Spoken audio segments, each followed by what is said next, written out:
8 वर्ष सलग जॉब केल्यामुळे नुसतंच घरी बसून राहणं फार अवघड जात होतं.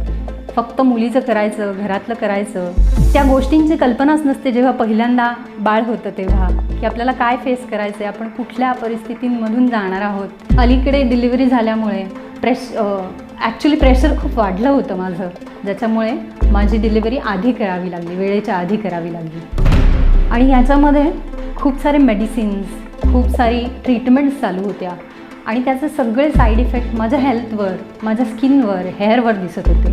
ॲक्च्युली माझी हेअर आणि माझी स्किन हे माझे स्ट्रेंथ होते आणि ज्याचे साईड इफेक्ट मला अगदी क्लिअरली दिसत होते आणि लोकांच्या बोलण्यातनं ते आणखीन लागत होते, खूपच होते.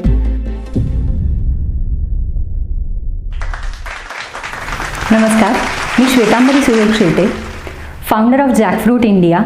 मी मूळची कोकणातली, रत्नागिरीतली. शाळा आणि कॉलेज रत्नागिरीमध्येच झालं, मग पुण्यात आले.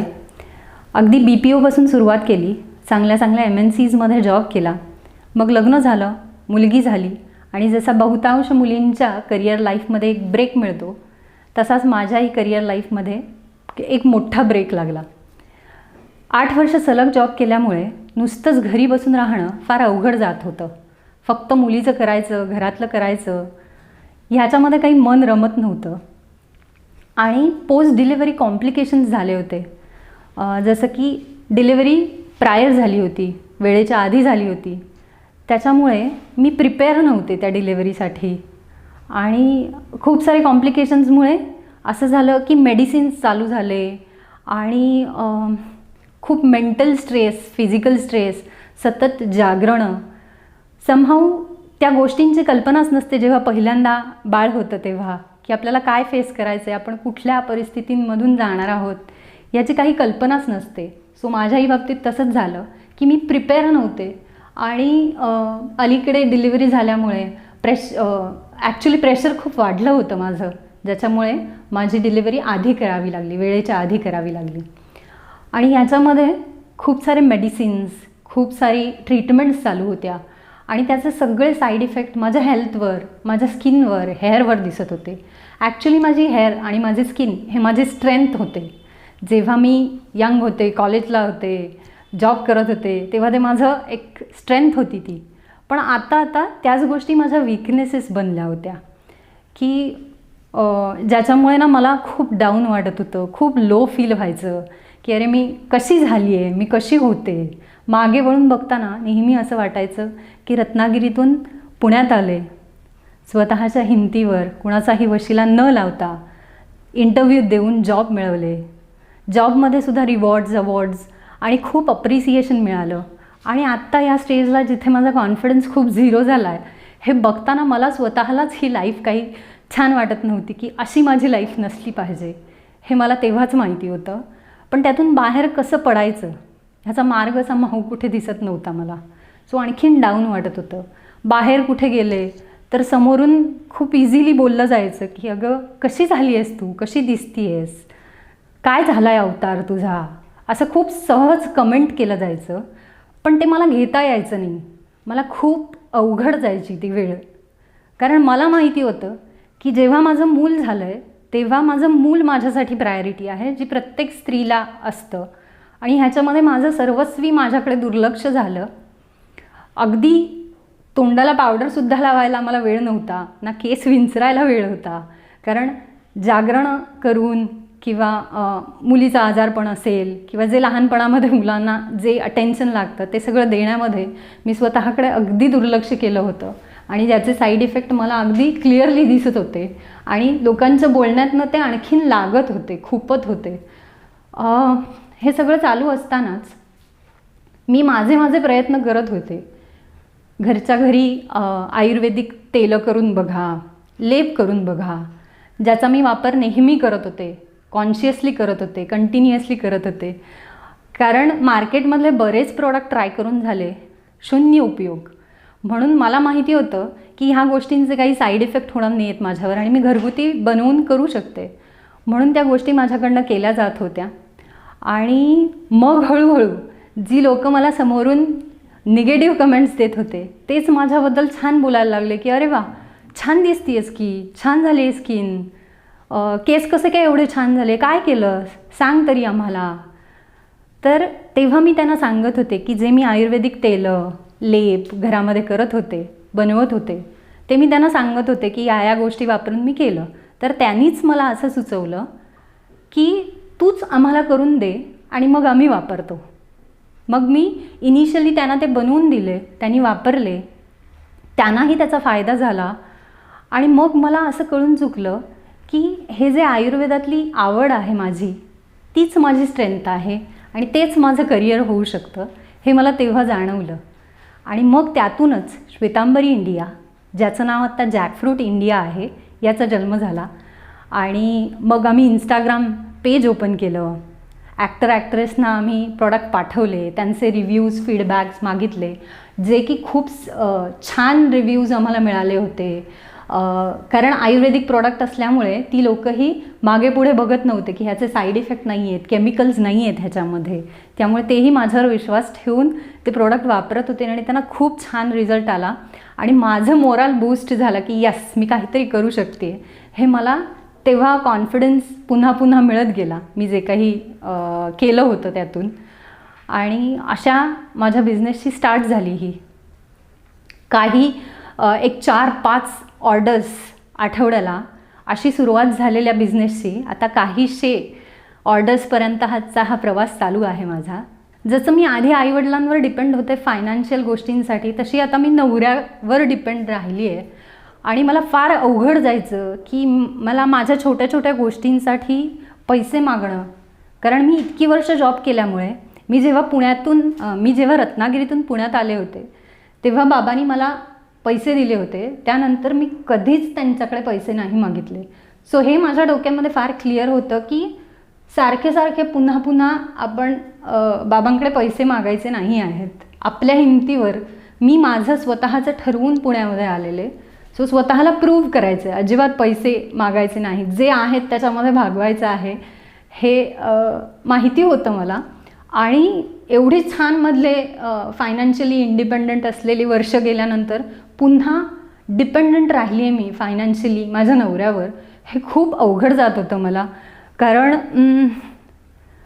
छोट्या छोट्या गोष्टींसाठी म्हणजे त्याचं असं म्हणणं नव्हतं की तू माझ्यावर फायनान्शियली डिपेंड आहेस, असं बिलकुल म्हणणं नव्हतं. पण बॅक ऑफ द माइंड मलाच ते खूप जास्त सलत होतं की मी कमवत नाही आहे, मी रिकामीच घरी बसली आहे. पण त्यानेच मला रादर पटवून दिलं की तू जे काम करते सत्ता, मुलीला सांभाळणं, घरचं, हे खूप महत्त्वाचं असतं.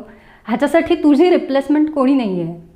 हे मला कळल्यानंतर समहाऊ जरा पचनी पडलं ते माझ्या. नाही तर तोपर्यंत माझा स्ट्रगल खूप चालू होता की ज्याला पोस्टपार्टम असं म्हणतात, जे पोस्ट डिलिव्हरी बऱ्याच बायकांच्या लाईफमध्ये हे वरखाली उतार चढाव चालू असतात. जसे फिजिकल चेंजेस असतात, मग ते काय म्हणतात, आपला शेप बदलणं आहे, आपलं दिसणं आहे, आपली स्किन, हेअर, ह्या सगळ्या गोष्टी एक्स्ट्रीम बदलतात. आणि तसंच आपलं एक मनामधलं युद्ध चालू होतं. माझ्या मनामध्ये माझं युद्ध चालू होतं की I am not meant for this, I am meant for something bigger. हे मला सारखं जाणवत होतं. पण ते कसं अचीव करायचं, त्याच्यासाठीची पहिली स्टेप कशी घ्यायचे, हे समहाऊ मला थोडंसं अंधार दिसत होता, कळत नव्हतं. आणि हळूहळू उलगडत घेतलं, कारण माझंच मला शोधायचं होतं हे मला कळलेलं. त्यामुळे त्यातून मी स्वतःलाच बाहेर काढलं. जॉब केले होते कॉर्पोरेटमध्ये खूप जास्त, त्यामुळे पुन्हा त्याच कल्चरमध्ये जायचं नव्हतं एवढं फिक्स होतं माझं की मला अजिबात पुन्हा जॉब नाही करायचं आहे. कारण एक्सटेंडेड वर्किंग आवर्स असतात, वीकेंडलासुद्धा काम करावं लागतं, सतत प्रेशर, ह्या सगळ्या गोष्टी मला पुन्हा माझ्या लाईफमध्ये नको होत्या. सो मी त्यातून लांब झाले होते. हे माझ्यासाठी खूप रिलीफ होता की मला पुन्हा जॉब नाही करायचं आहे. काहीतरी स्वतःचं निर्माण करायचं आहे, स्वतःच तयार करायचं आहे, एवढं माहिती होतं. काय आणि कसं ते क्लिअर नव्हतं, जे हळूहळू होत गेलं क्लिअर. सो माझा प्लॅन बी असं काही नव्हता. मला काहीतरी स्वतःचंच करायचं होतं, पुन्हा जॉबकडे वळायचं नव्हतं. खूप साऱ्या गोष्टी लिहून काढत होते मी, किंवा आम्ही काढत होतो, मी आणि माझा नवरा, की जर बिझनेस करायचा आहे तर काय काय करू शकतो आपण. तर त्याने मला एकच गोष्ट सांगितलेली की जे तुला आवडतं ना ते तू जास्त एक्सप्लोअर कर. आपल्या आवडीमध्ये आपण कधीच थकत नाही किंवा आवडीचं कितीही काम केलं ना तरी थकवा जाणवत नाही, रादर जास्त एनर्जेटिक राहतो आपण. आणि तेव्हा मी स्वतःला शोधायला लागले की काय आवड आहे माझी, मला हे आवडतं का, ते करायला आवडतं का. वयाची इतकी वर्ष लोटल्यानंतर मला स्वतःला प्रश्न पडत होता की मला काय आवडतं. हे एक वेगळी सिच्युएशन होती माझ्यासाठी की मी माझी आवड शोधत होते आणि नंतर फायनली कळलं की हीच माझी आवड आहे ज्याच्यामध्ये मी खूप रमते. कुणालाही मदत करायला खूप आवडतं मला. ज्या सिच्युएशनमधून मी गेले, ज्या लो कॉन्फिडन्समधून मी गेले, तशी एखादी कोणीही बाई मला मिळाली, दिसली, स्वतःहून हेल्प विचारलं ना तर मी अगदी मनापासून हेल्प करते. कारण मला माहिती आहे की तेव्हा तिथे कसं वाटतं, कारण मी त्या सगळ्यातून गेले. सो मला तिला हात देऊन तिथून बाहेर काढायला अगदी आवडतं आणि मी पाहिजे ती मदत करायला तयार असते तिला.